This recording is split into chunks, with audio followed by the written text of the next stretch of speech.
मेरा टारगेट रहता था कि लगभग 500 के आसपास मैं कैलकुलेशन डेली करूं, जोड़ गुना भाग जो कुछ भी उस कैलकुलेशन मम्मी होती है या पिताजी होते हैं वो आपको मोटिवेट करते रहते हैं, फैमिली मेम्बर।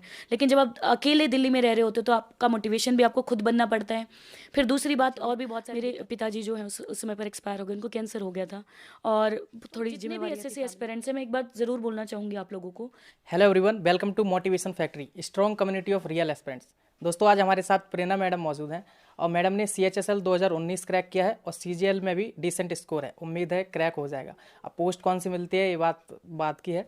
तो आज मैडम से बात करेंगे, मैडम की जर्नी जानेंगे, कैसे मैडम ने तैयारी करी, क्या क्या अप्रोच रही, सब्जेक्ट वाइज भी हम पूछेंगे, रीजनिंग के लिए कैसे पढ़ाई करी, इंग्लिश के लिए कैसे पढ़ाई करी, और भी तमाम बातें करेंगे। तो चैनल पर नए हो, चैनल को सब्सक्राइब कर लेना और वीडियो पसंद आए वीडियो को लाइक जरूर करना। और मैं हर बार बोलता हूँ, हर वीडियो में बोलता हूँ, आपके जो भी क्वेरीज होते हैं आप मुझे इंस्टाग्राम पर डायरेक्ट मैसेज कर सकते हो, लिंक डिस्क्रिप्शन में मिल जाएगा। स्वागत है मैडम आपका मोटिवेशन फैक्ट्री पर। Thank you so much Ankit. Madam, आप अपने बारे में बताइए, आपकी जर्नी कहाँ से शुरू हुई। बेसिकली आप अपने फैमिली बैकग्राउंड और एजुकेशन बैकग्राउंड के बारे में बताइए। मेरा जो ब्रिंगिंग हुआ है या मेरा जो पालन पोषण और मेरी जो पैदाइश है वो गांव की है। मैं हरियाणा से बिलोंग करती हूँ और मेरा जो एलिमेंट्री एजुकेशन रहा है वो भी हरियाणा से हुआ है सारा, एक सरकारी स्कूल से। और उसके बाद मैंने कंप्यूटर्स में इंजीनियरिंग किया है और अभी जो मैं दिल्ली यूनिवर्सिटी से लॉ कर रही हूँ। ओके, तो मैडम आपने SSC के लिए कब सोचा और कब तैयारी स्टार्ट करी। देखिए, मेरी फैमिली में जो ज़्यादातर रिलेटिव्स हैं या मेरे फैमिली मेम्बर्स हैं वो सरकारी नौकरी में रहे हैं, तो मेरा इंटरेस्ट वहीं से डेवलप हुआ था सरकारी नौकरी में जाने का। और मैंने प्रिपरेशन जो है 2016 में CGL का पहला अटैम्प्ट रहा था, लेकिन उस अटैम्प्ट में मैं 1 मार्क से जो है मेरा सिलेक्शन रुक गया था। तो बीच में जो 2 साल था का मैंने गैप लिया था, 17 और 18 वाला CGL में मैंने अटैम्प्ट नहीं दिया था अपना। तो 19 में फिर से एस्पिरेशंस हुई, मैं बीच में जॉब करने लगी थी प्राइवेट और पढ़ाने शुरू कर दिया था मैंने इसी फील्ड में। लेकिन फिर बीच में वही होता है ना कि एक बार सरकारी नौकरी का जो चस्का है वो पड़ जाता है, तो फिर मन में फिर से एस्पिरेशन जगी कि नहीं, अब 19 वाला जो CGL में फिर से ट्राई करना चाहिए। तो मैंने 2019 में CGL वाले में अच्छे से प्रिपरेशन किया, एग्ज़ाम दिया और उसमें जो है रिजल्ट भी थोड़ा अच्छा निकल कर आ रहा है। बाकी तो देखते हैं फाइनल सिलेक्शन में क्या पोस्ट मिलता है। तो मैडम आपने इसके लिए कोचिंग लिया फिर सेल्फ स्टडी करी। देखिए, कोचिंग तो यही होता है कि जब भी कोई एस्पिरेंट तैयारी करने जाता है तो सबसे पहले कोचिंग की तरफ तो देखता ही है। तो मैंने भी जो है इनिशियल फेज़ में 16 वाले में जो कोचिंग ली थी, लेकिन उसके बाद तो मुझे कोचिंग की ज़रूरत पड़ी ही नहीं, क्योंकि सेल्फ स्टडी मुझे लगता है सबसे इंपॉर्टेंट है। उसके बिना कोई भी ऐसा एस्पिरेंट नहीं होगा जो कितनी भी आप कोचिंग ले लो, कहीं से भी पढ़ लो, but self study is more important. तो 19 वाला जब मैंने अटैम्प्ट दिया था तो मैंने कहीं से किसी भी तरह की कोचिंग नहीं ली थी उसके लिए, सारा सेल्फ स्टडी से हुआ था वो। और जैसा कि आपने बताया मैडम, 16 में आपका 1 मार्क्स से सिलेक्शन रह गया था, उसके बाद आपने ड्रॉप कर दिया, फिर 2 साल बाद शुरू किया। तो ड्रॉप करने के पीछे क्या रीज़न रहा। ड्रॉप करने के पीछे भी बड़े पर्सनल रीजंस है। वो तो एक्चुअली मेरे पिताजी जो हैं उस समय पर एक्सपायर हो गए, उनको कैंसर हो गया था और थोड़ी जिम्मेवारियाँ थी फैमिली की। तो बस उसी चक्कर में जो है मैंने, क्योंकि पता रहता है कि CGL जैसा या कोई भी सरकारी नौकरी का प्रोसेस जो है थोड़ा लंबा है, उतना टाइम तक कोई भी ग्रेजुएट, और स्पेशली आपको तो पता होगा कि इंजीनियरिंग करने के बाद तो थोड़ा प्रेशर रहता है जॉब का, तो इसलिए एक प्रेशर था उस तरीके का। तो उस चीज़ से मैंने डील करने के लिए मैंने सोच लिया था कि अभी मैं ड्रॉप लेती हूँ, अगर बाद में कभी मौका मिला या किस्मत में मन हुआ कि प्रिपरेशन का तो फिर ज़रूर करूँगी। तो 19 में मेरा फिर दोबारा से इस चीज़ को लेके, क्योंकि जिम्मेवारियाँ थोड़ी कम हो जाती है 19 में जाके मेरी। ओके, जैसा कि आपने बताया आपकी ग्रेजुएशन भी चल रही थी उस दौरान, और भी आप पढ़ाई कर रहे थे या फिर अदर एक्टिविटीज़ में भी आप इन्वॉल्व थे। तो आपके उस टाइम पे स्ट्रेटजी क्या रहती थी तैयारी करने की, और कितना टाइम देना पड़ता था इसके लिए। देखिए, 2019 में जब मुझे ये हुआ था कि CGL का मुझे पेपर देना है, तो उस समय पर मैं सीधा, क्योंकि जॉब से आप सीधा कनेक्ट नहीं कर पाते हो पढ़ाई के लिए, 2 साल का मैं ऑलरेडी गैप में चल रही थी। तो इसीलिए मैंने लॉ फैकल्टी जो DU का है वो पहले एक एंट्रेंस को मैंने सोचा कि यहाँ से एक थोड़ा बेस बनेगा मेरा, वापस से मैं एंट्री कर पाऊँगी एंट्रेंस एग्जामिनेशन में। तो वो मैंने थोड़ा सा DU LLB का तैयारी किया था अच्छे से। तो वो पेपर निकलने के बाद मुझे थोड़ा कॉन्फिडेंस आया। Thereafter I return it to the pace. फिर मैंने एक स्ट्रेटजी बनाया कि किस तरीके से GK वाले सेक्शन को टैकल करना है, किस तरीके से रीजनिंग और GK, क्योंकि थोड़ा बहुत बेसिक आता था। साइंस वगैरह मुझे आता है कि साइंस बैकग्राउंड से मैं रहती हूँ, मेरी पढ़ाई सारी साइंस बैकग्राउंड से हुई है, तो उसमें मुझे ज़्यादा परेशानी नहीं थी। इंग्लिश मैं पहले से ही पढ़ा रही थी, पिछले 2-3 साल से पढ़ा रही थी, तो इंग्लिश भी कोई बड़ा मुद्दा नहीं था। मेन प्रॉब्लम आ रही थी मैथमेटिक्स में, काफ़ी समय से मैं नहीं पढ़ पा रही थी मैथ्स को। तो उसके लिए जो है मैंने अपने नोट्स उठाए थे, प्रीवियस ईयर जो भी मैंने अपने टीचर से नोट्स पढ़े थे वो मैंने कलेक्ट किए। फिर देखा कि प्रीवियस ईयर में पिछले 2-3 साल में किस तरीके के बदलाव पेपर में आए हैं। सबसे पहले जब भी आप पेपर की तैयारी करने जाएँ, तो पहले ये रिकॉग्नाइज़ करें कि किस तरीके के चेंजेस एग्ज़ाम में आए हुए हैं, ठीक है? फिर मैं देखती हूँ 17 में और 18 में काफ़ी तरीके के चेंजेस देखने को मिले, क्वेश्चन के पैटर्न चेंज हुए हैं।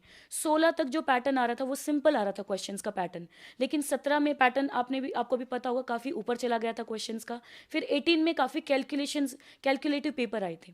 तो मेरा स्ट्रेटेजी यही था कि मैं पूरे मैथ्स को 2 पार्ट्स में डिवाइड करके पढूँ, अर्थमेटिक की अलग से तैयारी हो और मेंस जो आपका एडवांस मैथ्स होता है उसकी अलग से तैयारी हो, क्योंकि अर्थमेटिक में सारा कैलकुलेशन है।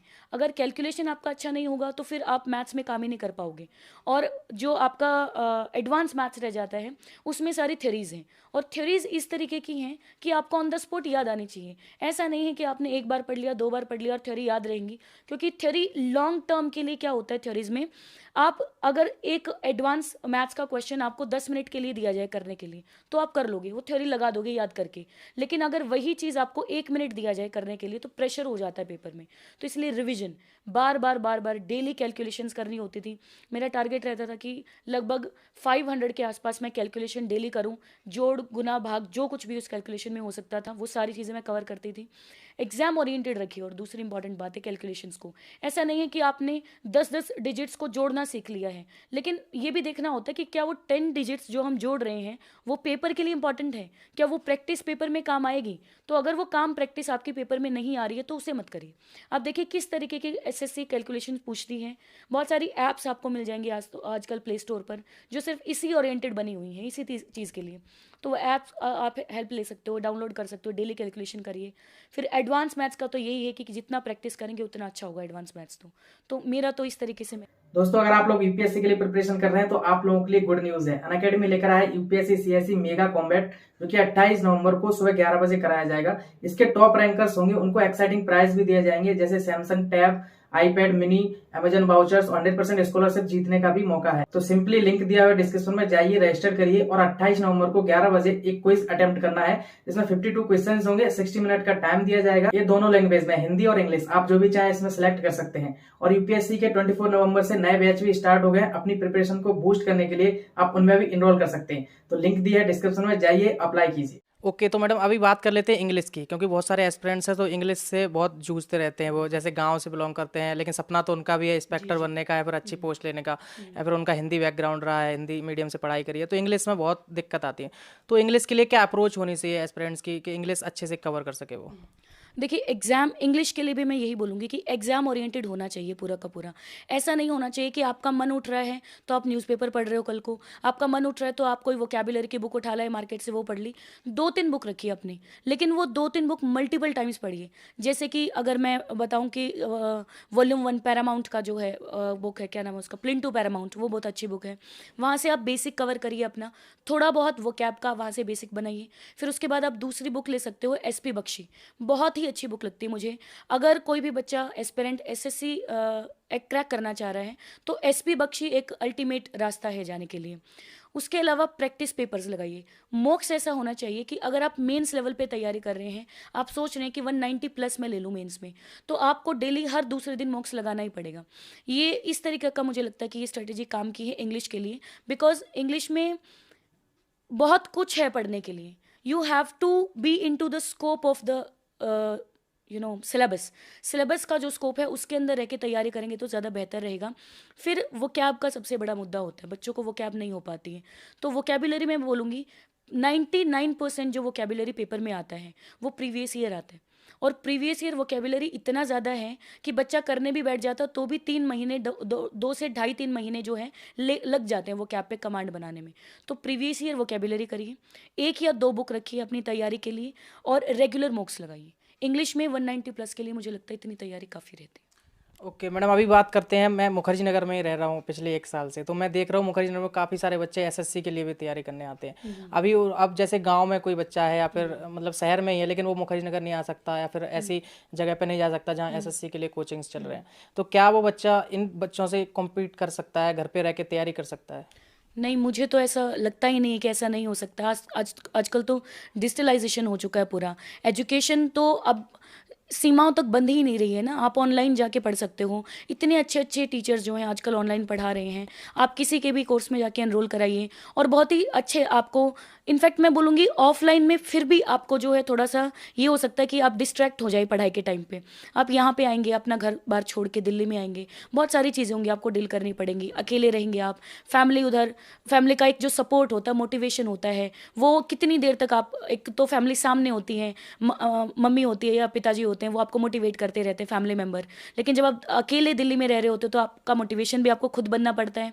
फिर दूसरी बात, और भी बहुत सारी दिक्कतें, खाने वगैरह की दिक्कतें होती है, बीमार हो जाते हैं। तो इन सब चीज़ों से बच सकते हो आप अगर एक सही तरीके से, सही सोच समझ के, स्मार्ट तरीके से तैयारी करी जाए। तो मुझे लगता है कि ऑनलाइन जो मीडियम है वो काफ़ी अच्छा माध्यम बन गया है आज के दिन प्रिपरेशन का। और आप चाहे इंडिया के किसी भी कोने में बैठे हैं, कितने भी रूरल एरिया में बैठे हुए हैं, आप कहीं से बैठ के तैयारी कर सकते हो। ये नेशनल लेवल का एग्जामिनेशन है।